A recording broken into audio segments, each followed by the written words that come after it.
आज के इस लेक्चर से हम कंटिन्यू करेंगे क्लास 12th की हिस्ट्री की बुक का chapter number first, bricks beads and bones, the Harappan civilisation.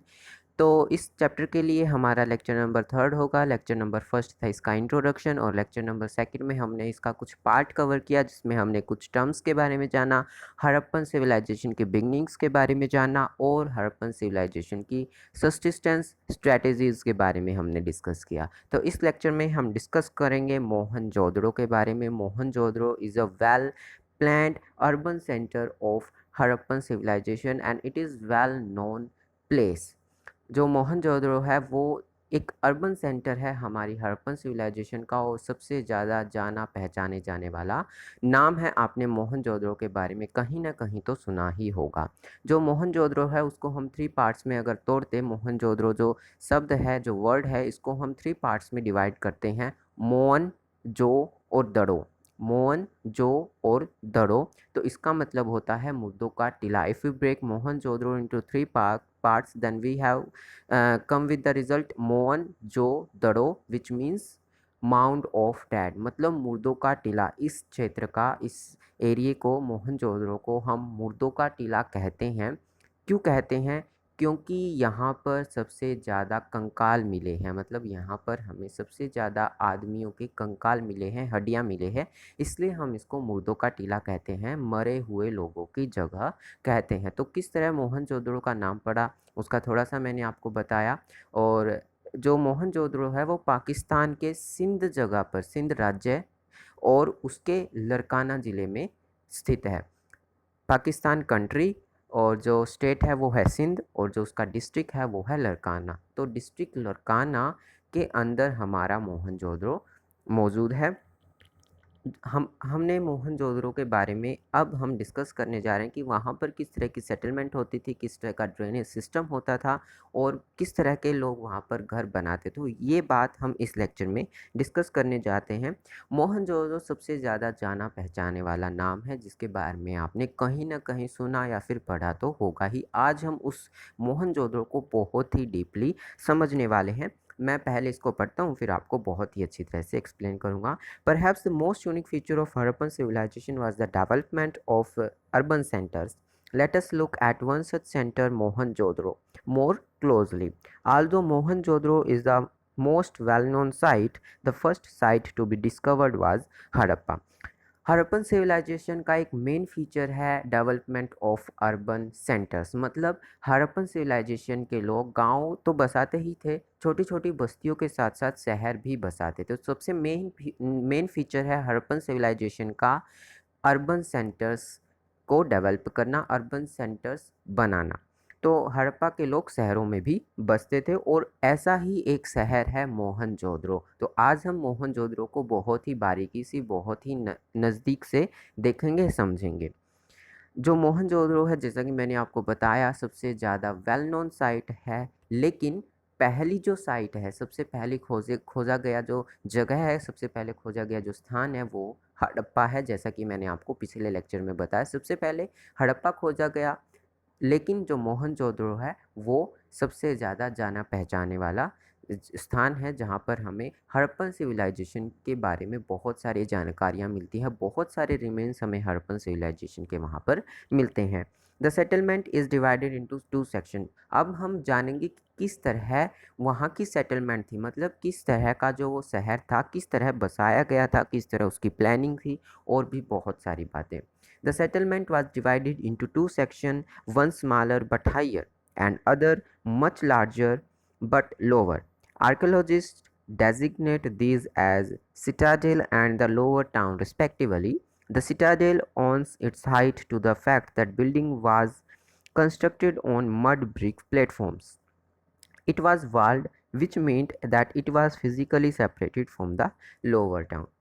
अब जो सेटलमेंट थी, मतलब जो आपका जो ये मोहनजोदड़ो शहर था, वो 2 पार्ट्स में डिवाइडेड था। The settlement was divided into 2 section, one is higher but smaller and other was lower but larger. मतलब 2 पार्ट्स में आपका मोहनजोदड़ो डिवाइडेड था। एक पार्ट ऊंचाई पर मौजूद था, एक पार्ट निचाई पर मौजूद था। जो नीचे वाला पार्ट था वो बड़ा था, लेकिन जो ऊपर वाला पार्ट था, ऊंचाई पर जो हमारा पार्ट मौजूद था वो छोटा था, साइज़ में छोटा था लेकिन ऊंचाई पर मौजूद था। जो नीचे वाला पार्ट है वो ऊंचाई पर मौजूद था लेकिन साइज़ में बड़ा था। और जो हमारे आर्कोलॉजिस्ट हैं इनको क्या क्या नाम देते हैं? ऊंचाई पर जो पार्ट मौजूद था उसको नाम देते हैं सिटाडेल, और जो नीचे वाला जो पार्ट है उसको कहते हैं लोअर टाउन।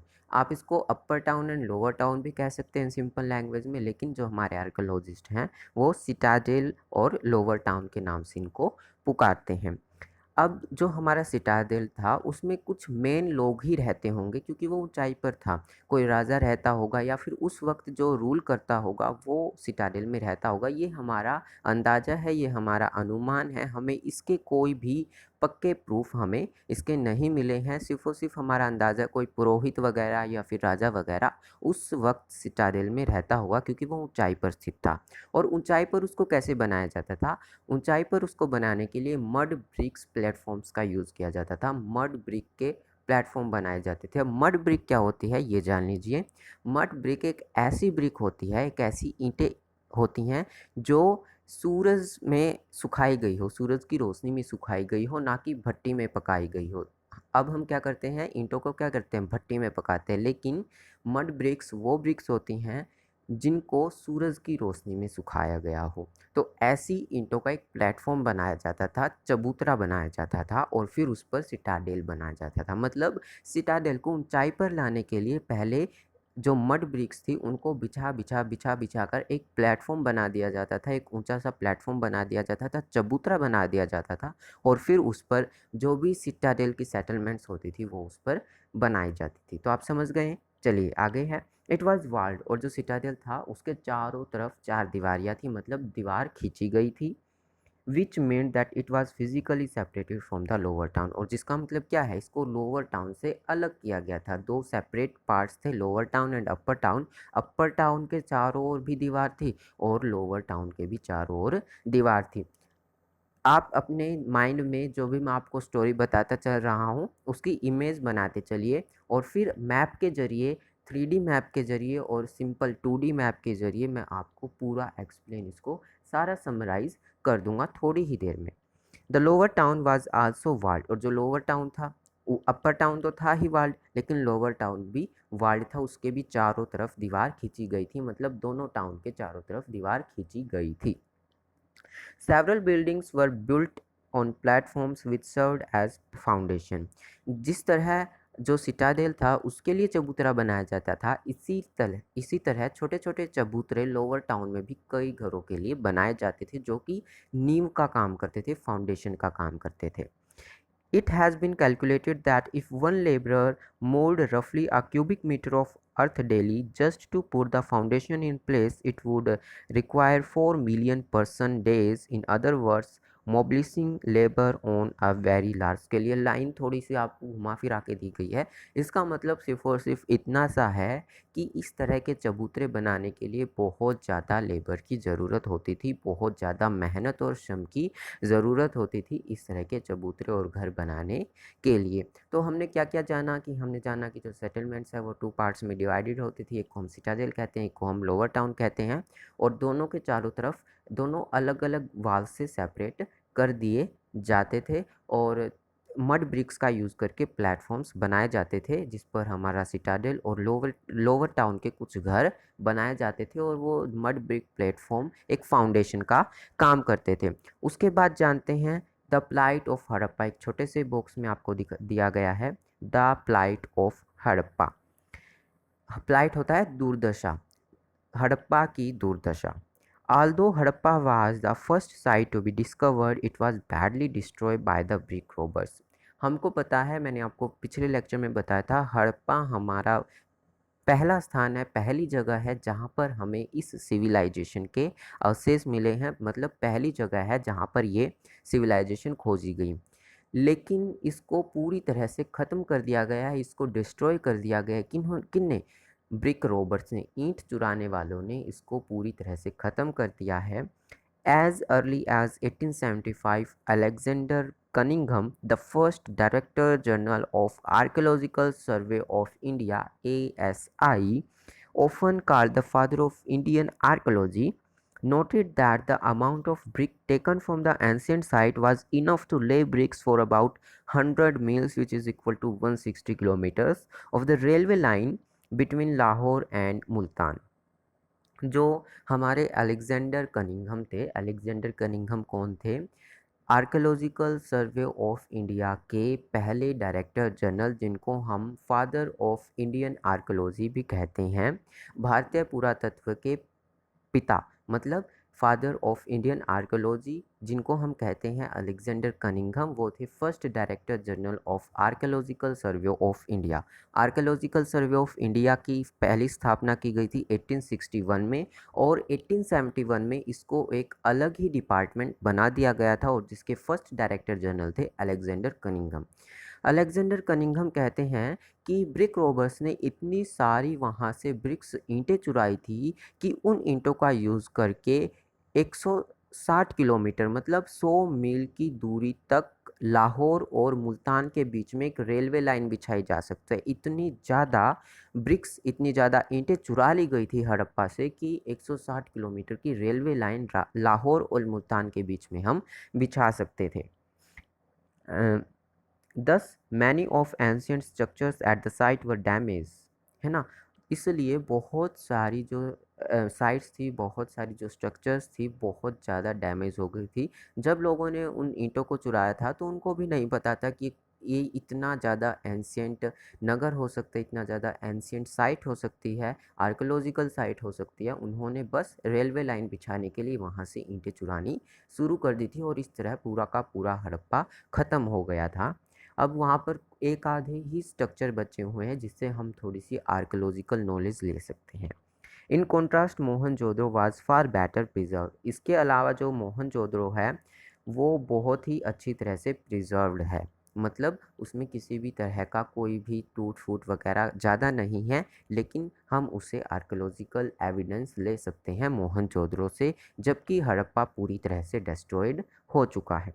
चलिए आगे चलते हैं। हम बात कर रहे थे settlement in Mohenjodaro. Okay, consider something else. Once the platforms were in place, all buildings activity within the city was restricted to an fixed area on the platforms, so it seems that the settlement was first planned and then implemented accordingly.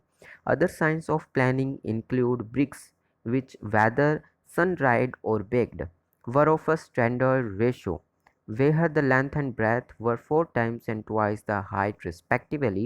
Such bricks were used at all Harappan settlements.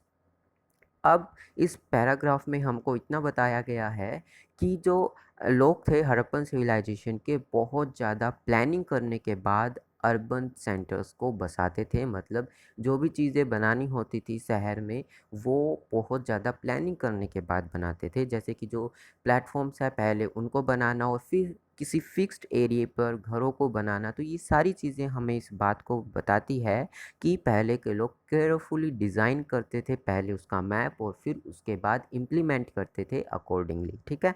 Other science of planning include, अब जो BRICS थी, जो ईंटें थी, वो भी बहुत ज़्यादा प्लानिंग के बाद बनाई जाती थी। जो ब्रिक्स का रेशो था, length into breadth into height का जो रेशो था, वो 4:2:1 था। मतलब अगर आपकी हाइट 1 है तो उसका 4 टाइम आपकी लेंथ होगी, और उसका ट्वाइस, उसका 2 टाइम आपकी ब्रेथ होगी। और सारी की सारी हड़प्पन सिविलाइजेशन की ब्रिक्स इसी रेशो में देखने को मिलती है। So the bricks are in standard ratio of the Harappan civilization. 4:2:1 की रेशो में हमारी length into breadth into height की जो रेशो है, इसमें हमारी सारी ब्रिक्स होती थी। तो ये बात हमको इस और इशारा करती है कि जो हड़प्पन सिविलाइजेशन के लोग थे, बहुत ही ज़्यादा प्लानिंग के बाद, केयरफुली प्लानिंग के बाद अपनी सेटलमेंट्स को बनाते थे। बहुत ही ज़्यादा प्लान करके ये चीज़ें सब बनाते थे। तो यहाँ पर हमने जान लिया मोहनजोदड़ो की सेटलमेंट्स के बारे में। अब मैं आपको मैप की तरफ लेके चलता हूँ, फिर उसके द्वारा आपको जो भी चीज़ अब तक हमने पढ़ी है वो एक्सप्लेन करता हूँ। तो ये मैप आपके लिए आपकी बुक में दिया गया होगा। ये देखिए, इंग्लिश की जितनी भी पीडीएफ थी नेट पे मैंने सब देख ली, लेकिन मैप आपका इंग्लिश में नहीं मिला, इसलिए मैंने हिंदी का मैप लिया है। जो ये आपको दुर्ग दिख रहा है, ये आपका सिटाडेल है। हिंदी में आप इसको दुर्ग या फिर गढ़ कहते हैं, इंग्लिश में सिटाडेल। तो जो आपको ये वाला जो छोटा-सा पार्ट दिख रहा है, ये आपका अपर टाउन है और जो ये बड़ा-सा पार्ट दिख रहा है, ये आपका लोअर टाउन है। ये निचाई पर स्थित है और ये ऊँचाई पर स्थित है। मैं ब्रश का यूज़ करता हूँ ताकि आपको और भी अच्छी तरह से समझा पाऊँ। देखिए, ये है आपका सिटाडेल और ये है आपका लोअर टाउन। ओके। इसके भी चारों तरफ दीवार होती थी। It is walled and it is also walled, मतलब दोनों के चारों ओर हमारी दीवार होती थी और दोनों दीवार के ज़रिए ही एक दूसरे से सेपरेटेड होते थे। आप देख सकते हैं सिटाडेल को, ये रहा और ये रहा आपका अ, ये रहा। तो इसको एक चबूतरे पर, जो हमारा सिटाडेल है, इसको एक चबूतरे पर बनाया जाता था मड ब्रिक प्लेटफॉर्म्स के द्वारा। ये बात हम पहले डिस्कस कर चुके हैं। जो ये ऊपर वाला जो ये सिटाडेल है, ये एक बात मैं आपको बता देता हूँ, ये वेस्ट डायरेक्शन में होता था हमेशा। हर एक हड़प्पन साइट में देखा गया है जो सिटाडेल है वो हमेशा वेस्ट में होता था, जबकि जो आपका ये लोअर टाउन है ये हमेशा आपका ईस्ट में होता था और ये हमेशा आपका वेस्ट में होता था। यहाँ पर कुछ एक्सेप्शन है, कुछ अपवाद है, वो है आपका लोथल और धोलावीरा में। जो धोलावीरा है उसमें जो ये आपका जो पूरा धोलावीरा है वो 3 पार्ट्स में डिवाइडेड है। 2 पार्ट्स की बजाय धोलावीरा 3 पार्ट्स में डिवाइडेड है, तो वो एक यहाँ पर एक्सेप्शन है। बाकी सब सभी की सभी हड़प्पन साइट 2 पार्ट्स में डिवाइडेड है, जिसमें एक सिटाडेल, एक लोअर टाउन होता था। सिटाडेल वेस्ट में होता था और जबकि जो लोअर टाउन है वो ईस्ट में होता था। तो ये तो आपको समझ में आ ही गई होगी, ये सारी बातें आपको समझ में आ गई होगी। जहाँ पर बच्चों को, स्टूडेंट्स को डाउट होता है वो बात मैं आपको बताता हूँ। देखिए, आपको यहाँ पर लिखा दिख रहा होगा DKA क्षेत्र, मतलब DKA एरिया, उसके बाद VSB क्षेत्र, उसके बाद DKG क्षेत्र, DKB क्षेत्र, DKC क्षेत्र। ये क्या है, मतलब इसका क्या मतलब DKBC, ये क्या लगा रखा है यहाँ पे, हमें कुछ समझ में नहीं आया। इसका मतलब क्या है? इस इन यहाँ पे आपको बहुत ज़्यादा डाउट रहता होगा। तो इसका मतलब ये है कि DKBC क्षेत्र, इसका मतलब इतना हुआ कि जिस व्यक्ति ने, जिस पुरातत्वविद ने, जिस आर्कियोलॉजिस्ट ने यहाँ पर खुदाई करवाई थी, उसके नाम पर ही इस एरिया का नाम रख दिया। मोहनजोदड़ो में इस एरिये में जिसने भी खुदाई करवाई थी, उसके नेम की शॉर्ट फॉर्म बनाकर इस एरिया का नाम रख दिया। तो इस तरह नाम रखे जाते थे। तो DKC भी क्षेत्र किसी आर्कियोलॉजिस्ट का नाम होगा, उसकी शॉर्ट फॉर्म, उसके नाम की शॉर्ट फॉर्म बना के इस एरिया का नाम रख दिया, जिसने भी इसकी खुदाई करवाई थी। तो किस तरह की सेटलमेंट्स होती थी, आप पूरी तरह समझ गए होंगे। आपने अपने माइंड में भी इसकी इमेज बना ली होगी। चलिए आगे चलते हैं। यहाँ तक कोई डाउट हो तो कमेंट सेक्शन में आप पूछ सकते हैं। Laying out drains. अब जानेंगे कि जो हड़प्पन सिविलाइजेशन के लोग थे, हड़प्पन सिविलाइजेशन में जितने भी लोग थे, वो किस तरह का ड्रेनेज सिस्टम यूज़ करते थे। ड्रेनेज सिस्टम तब होता था तो किस तरह का होता था, ये बात हम इस पैराग्राफ में जानेंगे। One of the most distinctive feature of Harappan cities was the carefully planned drainage system. Okay. If you look at the plan of Lower Town, you will notice that roads and streets were laid out along an approximate grid pattern intersecting at right angles. It seems that streets with drains were laid out first and then houses built along them. If domestic waste water has to flow into the street drains, every house needed to have at least one wall along a street. यहाँ पर आपको बताया गया है कि किस तरह का वहाँ पर ड्रेनेज सिस्टम होता था। हड़प्पन सिविलाइजेशन का एक मेन फीचर ये भी है कि वहाँ के लोग एक ड्रेनेज सिस्टम का यूज़ करते थे और वो ड्रेनेज सिस्टम ऐसे ही नहीं था, it is carefully planned. Okay. If you look at the plan of, हमें लोअर टाउन में, अगर हम लोअर टाउन के ड्रेनेज सिस्टम का प्लान देखते हैं तो हमें क्या चीज़ देखने को मिलती है। सबसे पहली चीज़ हमें देखने को मिलती है, जो वहाँ की रोड्स एंड स्ट्रीट्स थी, जो सड़कें और गली थी, वो ग्रिड पैटर्न में बनाई गई थी और एक दूसरे को 90 डिग्री पर इंटरसेक्ट कर रही थी। ग्रिड पैटर्न कैसे, कुछ इस तरह का पैटर्न, यहाँ पे एक रोड, यहाँ पे एक रोड, तो इसको 90 डिग्री के एंगल पर कट करती हुई कुछ इस तरह की रोड, तो इसको आप क्या कहेंगे, इसको आप कहेंगे ग्रिड पैटर्न। देखिए जैसे मैं बना रहा हूँ तो आप इसको क्या कहेंगे, ग्रिड पैटर्न। तो इस पैटर्न में हमें वहाँ की गलियाँ और सड़कें देखने को मिलती हैं। सबसे पहला फीचर हमारा वहाँ का ये है। उसके बाद है it seems that streets with, हाँ ओके, और ये भी देखने को मिलता है कि पहले वहाँ पर गलियाँ बनाई जाती थी, उसके बाद नालियाँ बनाई जाती थी और उसके बाद आपके घर बनाए जाते थे। Firstly the streets, then your drains and then your house was builted. सबसे पहले गली, फिर उसके बाद नाली और फिर उसके बाद घर बनाए जाते थे। इस तरह का पैटर्न वहाँ पर यूज़ किया जाता था और ग्रिड पैटर्न में हमारी रोड्स एंड हमारी स्ट्रीट्स बनाई जाती थी। और अगर किसी घर को अपना वेस्ट वाटर नाली में छोड़ना है तो ये ज़रूरी होता था, मतलब किसी घर को ड्रेनेज सिस्टम चाहिए तो उस घर की एक दीवार नाली के साथ लगनी ज़रूरी होती थी। एक दीवार का ज़रूरी होता था कि वो नाली के साथ कनेक्टेड हो। चलिए मैं आपको दिखाता हूँ एक पिक्चर के ज़रिए, आपको फिर अच्छी तरह से समझ में आएगा। ये देखिए, आप इस घर को देख पा रहे हैं, इस घर की ये नाली कनेक्टेड है, जो मेन नाली है, मेन नाला है उससे कनेक्टेड है और ये दीवार का भी ज़रूरी होता था कि ये इससे कनेक्ट हो। तो इस तरह का हमें ड्रेनेज सिस्टम देखने को मिलता है लेइंग आउट ड्रेन्स में, कि ग्रिड पैटर्न में हमारी रोड्स होती थी, स्ट्रीट्स होती थी और घर की एक दीवार का लगना ज़रूरी होता था नाली से। और जो सबसे पहले हमारी गली बनाई जाती थी, उसके बाद हमारी नालियाँ बनाई जाती थी और उसके बाद हमारे घर बनाए जाते थे। आगे आपको एक पिक्चर दी गई है एक ड्रेन की, एक नाली की। उसके बाद आपको थोड़ा सा फिर सिटाडेल के बारे में आता है। While the Harappan settlement have a small high western part and a larger lower eastern section, there are variation। यही बात इसमें कही गई है जो मैं आपको पहले बता चुका हूँ कि हालांकि सिटाडेल्स होते थे, लोअर पार्ट होता था, अपर पार्ट होता था, फिर भी यहाँ पर कुछ एक्सेप्शंस, और वो है एक्सेप्शंस धोलावीरा और लोथल में, और दोनों ही ये जगह है गुजरात में। The entire settlement was fortified. क्या होता था, कई जगह पर ये देखने को मिल रहा है कि जो पूरी की पूरी सेटलमेंट है, मतलब पूरा का पूरा जो शहर है उसके चारों, पूरे के पूरे शहर के चारों तरफ चार दीवारी है।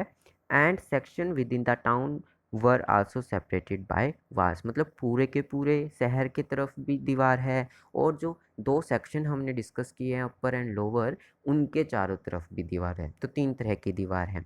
The Citadel with in Lothal was not walled of, और जो लोथल की जो सिटाडेल है हमें उसमें दीवार ही नहीं देखने को मिलती, मतलब it was not walled but was built on height, मतलब ऊंचाई पर तो बनाया गया लेकिन उसके चारों तरफ हमें दीवार देखने को नहीं मिलती। थोड़ा सा और जानते हैं ड्रेन सिस्टम के बारे में। The most ancient system yet discovered, source number 2, source number first discuss कर चुके हैं लेक्चर नंबर फर्स्ट में, सॉरी सेकंड में, और जो सोर्स नंबर सेकंड है अब हम डिस्कस करने वाले हैं और ये लिया गया है अर्नेस्ट मैके की book early Indus civilization that was published in 1948 में। चलिए इसको रीड करते हैं। अबाउट द ड्रेन्स, ड्रेन्स के बारे में मैके क्या लिखता है। It is certainly the most complete ancient system as yet discovered. वह कहता है कि सबसे ज़्यादा, सबसे पुराना ड्रेनेज सिस्टम सबसे पहले और सबसे पुराना खोजा गया, अब तक का खोजा गया सबसे पुराना ड्रेनेज सिस्टम सिर्फ और सिर्फ हड़प्पन सिविलाइजेशन का ही है। Every house was connected to the street drains, हर एक घर गली की नालियों से कनेक्टेड था। The main channels were made up of bricks set in mortar and were covered with loose bricks that could be removed for cleaning. In some cases, limestone was used for covers. जो main channels थे, मतलब जो हमारी main नालियाँ थी, नाले थे, वो ब्रिक्स से बनाए गए थे, पक्की ईंटों से बनाए गए थे। सेट इन मोर्टर, मतलब उनको बहुत ही अच्छी तरह से फिक्स किया गया था, सीमेंट वगैरह लगाकर, रेत वगैरह लगाकर उनको अच्छी तरह से फिक्स कर दिया गया था। बिल्कुल पक्की नालियाँ, पक्के नाले बनाए जाते थे और फिर ऊपर से उनको कवर कर दिया जाता था लूज ब्रिक्स से, मतलब ढीली ढीली ईंटों से उनको कवर कर दिया जाता था, ताकि अगर क्लीन करने की ज़रूरत पड़े, साफ़ करने का अगर टाइम आए तो हम उन ईंट को हटा लें और उसकी सफाई कर दें। तो नीचे से तो बहुत ही पक्की होती थी और ऊपर से उसको कच्ची ईंटों से कवर कर दिया जाता था, और कई बार कवर करने के लिए लाइमस्टोन का भी यूज़ होता था, चूने पत्थर का भी यूज़ होता था। House drains first emptied into a sump or cesspit into which solid matter settled while wastewater flowed out into the street drains. क्या होता था, जो घर का जो ड्रेन होता था, घर का जो वेस्ट वाटर होता था, पहले उसको एक सम्प में या फिर सेस्पिट मतलब मल्लकुंड, सबसे पहले उसको एक सेस्पिट में ले जाया जाता था। एक टैंक होता है जिसमें जो सॉलिड मटेरियल है, सॉलिड भारी होता है, तो वो नीचे बैठ जाता था, मतलब अलग हो जाता था, और जो पानी है, गंदा पानी है, छोटे छोटे रेत के कणों के साथ वो बह जाता था गली की नालियों में। तो इस तरह का वहाँ पर सिस्टम देखने को हमें मिलता है। Very long drainage channels were provided at intervals with sumps for cleaning। और जो बहुत बड़े बड़े नाले होते थे, बहुत लंबे और बहुत बड़े बड़े नाले, उनके बीच में इंटरवल हमें देखने को मिलता है, बीच में मतलब गैप देखने को मिलता है, और उस गैप में टैंक बनाए जाते थे, सम्प बनाए जाते थे, ताकि अगर ज़रूरत पड़े तो इसको क्लीन कर दिया जाए। सारा का सारा पानी उनमें इकट्ठा हो जाता था और फिर उसको क्लीन कर दिया जाता था। It is the wonder of archaeology that little heaps of material, mostly sand, have frequently been found lying alongside drainage channels, which shows that the debris was not always carted away when the drain was cleaned। और ये हमारी archaeology का ही नमूना है कि हम इस छोटी सी बात का भी पता लगा पाए कि कचरा होता था या फिर जो कीचड़ होता था नालियों का, उसको निकालने के बाद, उसको साफ़ करने के बाद लोग नालियों के पास ही छोड़ देते थे, उसके कीचड़ के ढेर को वहीं पर छोड़ देते थे, उसको कभी साफ़ नहीं करते थे। इसका पता हमें कैसे लगा?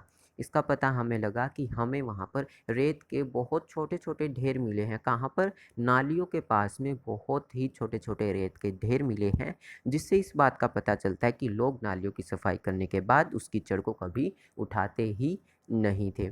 और अगर आप किसी टाउन से रिलेटेड है, किसी विलेज से रिलेटेड है, तो आपने ये अपने विलेज या फिर टाउन में भी देखा होगा कि नालियों को साफ़ करने के बाद उसके कीचड़ को वहीं नालियों के पास ढेर में छोड़ दिया जाता है और वो उठा के नहीं जाते। तो आर्कियोलॉजिस्ट ऐसे ही तो पता करते हैं अब की लाइफ को, और पहले के जो प्रूफ हमें मिले हैं, पहले लोगों की लाइफ के जो प्रूफ मिले हैं, उनको रिलेट करके एक नई थ्योरी हमारे आर्कियोलॉजिस्ट दे देते थे। तो इसी तरह हमें पता लगता है। Drainage system was not unique to the larger cities but were found in smaller settlements as well. At Lothal, for example, while houses were built of mud bricks, drains were made up of burnt bricks।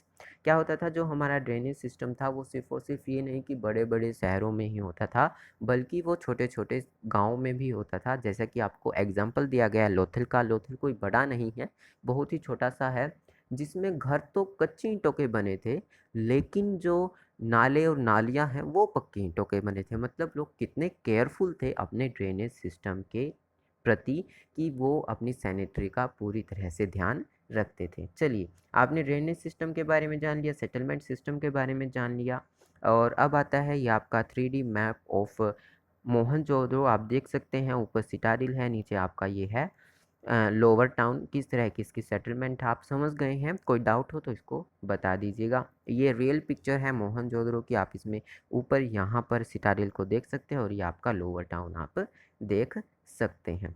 चलिए, ये इस picture को भी मैं explain कर चुका हूँ। It is a drainage system showing at Mohenjodaro. चलिए, डोमेस्टिक आर्किटेक्चर। अब बात करते हैं कि लोग अपने घर किस तरह से बनाते थे। The lower town eight Mohenjodaro provide example of residential building.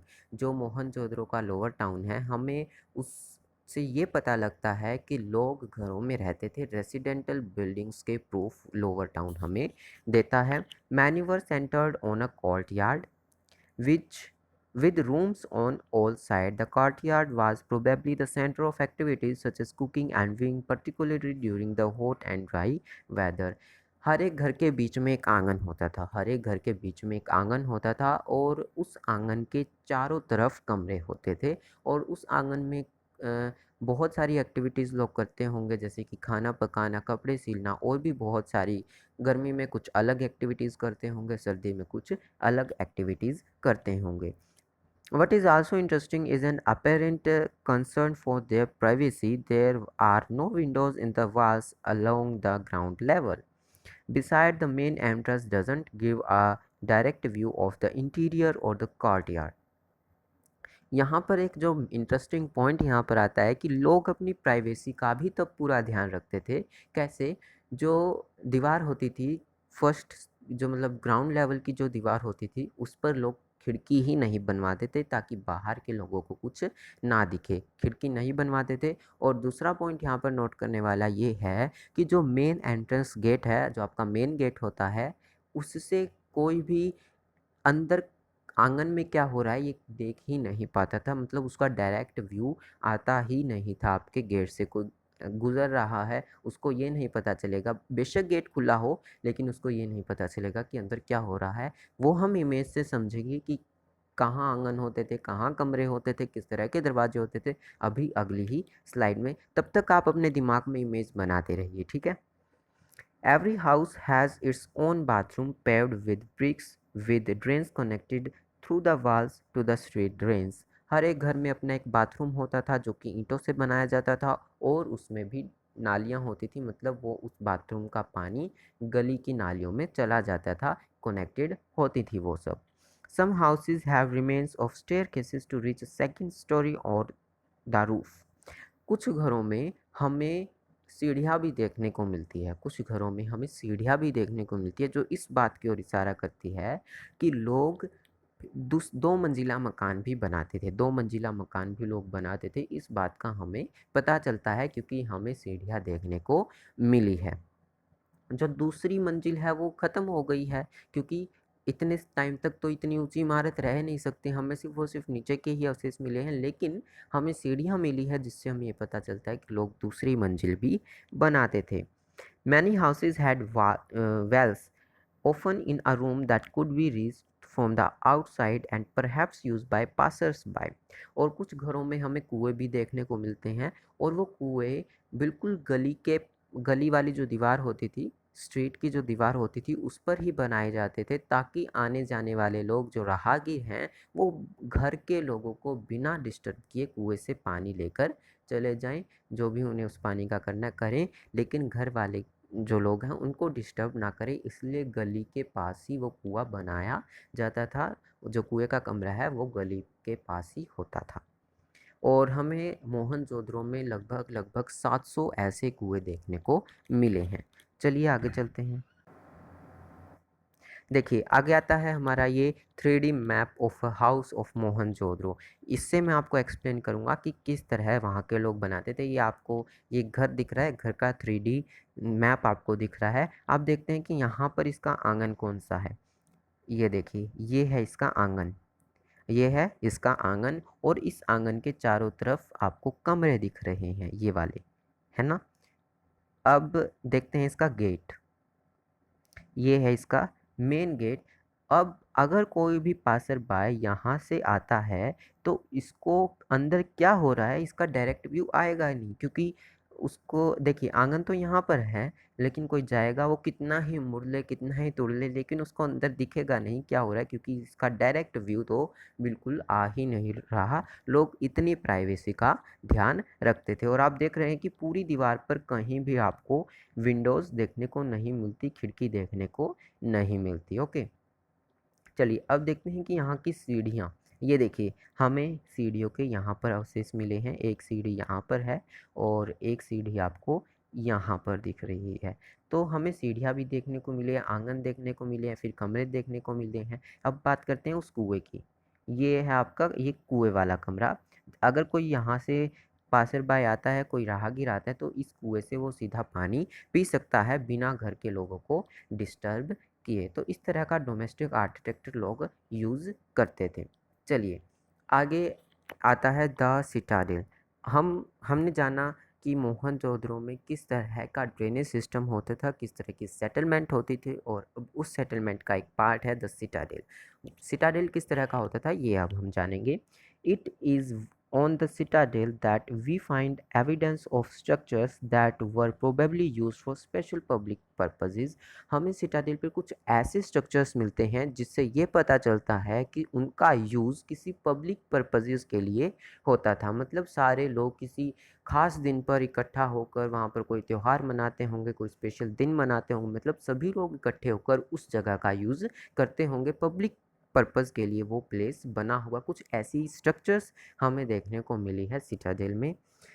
This include the warehouse. सबसे पहला वो स्ट्रक्चर है जिसको हम कहेंगे वेयर हाउस, माल गोदाम, जिसमें हम अपना जो भी माल है, जो भी अपना सामान है, उसको स्टोर करते हैं।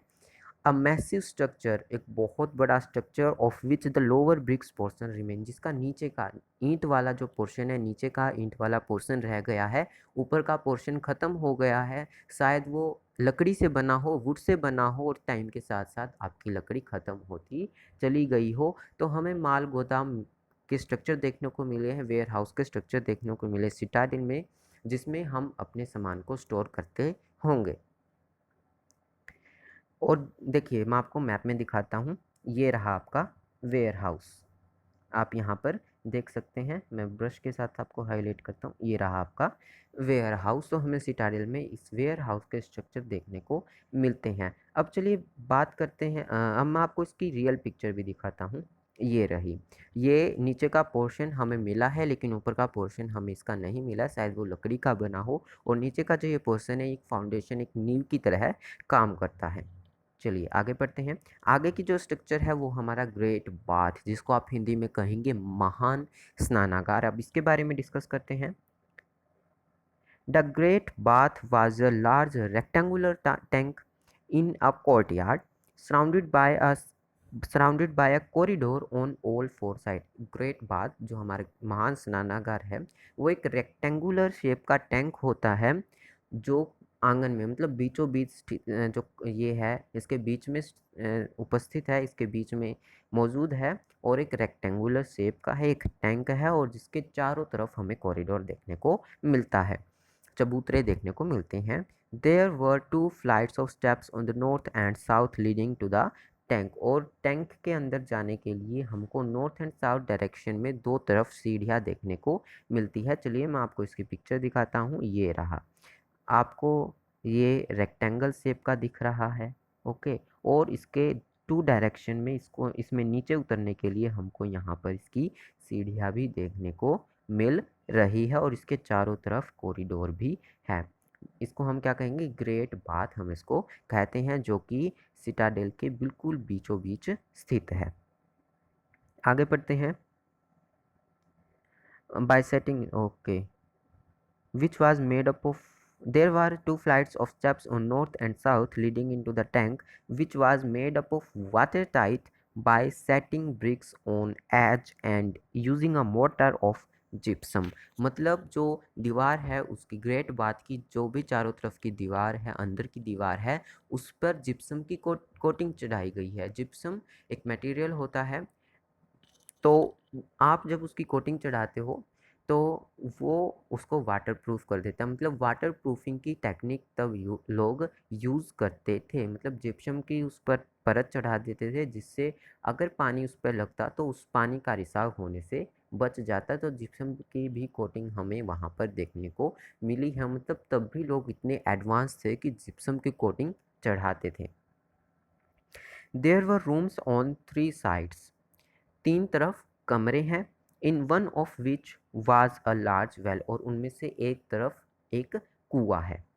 Water from tank flowed into a huge drain, और जिस ग्रेट बाथ का जो पानी है वो एक बड़े से नाले में चला जाता है, जो खराब पानी है। Across a lane to the north lay and smaller building with 8 rooms, और हमें वहाँ पर उसके चारों तरफ कमरे भी देखने को मिलते हैं, और टोटल कमरे हैं 8 कमरे हमें उसके चारों तरफ देखने को मिलते हैं। 4 on each side of a corridor, एक कॉरिडोर के एक तरफ 4 और दूसरी तरफ 4, मतलब टोटल 8 कमरे देखने को मिलते हैं, 4 on each of corridor. With drains from each bathroom connected to, और हर एक रूम का जो बाथरूम है वो कनेक्टेड है ड्रेन से। मतलब वो जितना भी वेस्ट पानी होगा आपके बाथरूम का, वो सारा का सारा नालियों में, नालों में बह जाएगा। वहाँ पर भी ड्रेनेज की सिस्टम हमें देखने को मिलता है। मतलब इतना बड़ा है कि एक टैंक है, फिर उस पर सीढ़ियाँ भी चढ़ाई गई है, चारों तरफ कॉरिडोर भी है, फिर उसके चारों तरफ कमरे भी है, उसके पास में एक कुआं भी है, उसके पास एक ड्रेनेज सिस्टम भी है, एक बहुत बड़ा नाला भी है। तो इतना बड़ा ये ग्रेट बाथ बनाया गया है। The uniqueness of the structure as well as in context in which it was found, the citadel, मतलब एक तो इसकी स्ट्रक्चर इतनी बड़ी है और जिस जगह पर मतलब ऊंचाई पर सिटाडेल में ये हमें मिला है, तो ये इस बात की ओर इशारा करता है कि इसका यूज़ किसी एक स्पेशल पर्पस के लिए किया गया होगा। मतलब to suggest that it was meant of some kind of special ritual बात, मतलब किसी एक धार्मिक अनुष्ठान के लिए किया। जैसे आज भी आप हरिद्वार में गंगा को नहाने जाते हैं, ठीक है? और जो मेला लगता है कुंभ का, उसमें भी आप नहाते हैं। तो उसी तरह पहले भी लोगों के कोई धर्म रहा होगा, लोग यहाँ पर नहाते होंगे, कोई त्योहार मनाते होंगे, कोई डे सेलिब्रेट करते होंगे। तो इस तरह के वहाँ पर धार्मिक अनुष्ठान भी होते होंगे। तो रिचुअल बात के लिए भी लोग इसका यूज़ करते होंगे, क्योंकि एक तो ये इतना बड़ा है और ऊंचाई पर है, सिटाडेल में देखने को मिलता है, तो इसका यूज़ पब्लिक पर्पस के लिए ही किया जाता होगा। तो ये था मोहनजोदड़ो के बारे में, किस तरह की वहाँ पर सेटलमेंट है, किस तरह का वहाँ पर ड्रेनेज सिस्टम है, लोग किस तरह के वहाँ पर घर बनाते हैं और किस तरह के स्ट्रक्चर्स हमें सिटाडेल में देखने को मिलती थी। तो ये है टोटल मोहनजोदड़ो के बारे में। तो इसी के साथ हमारा लेक्चर ख़त्म हो जाता है। हमने बहुत सारी बातें डिस्कस की, क्या-क्या बातें डिस्कस की वो तो अब आपको पता चल गई है। तो उसके नोट्स बनाइए, मिलते हैं अगले लेक्चर में।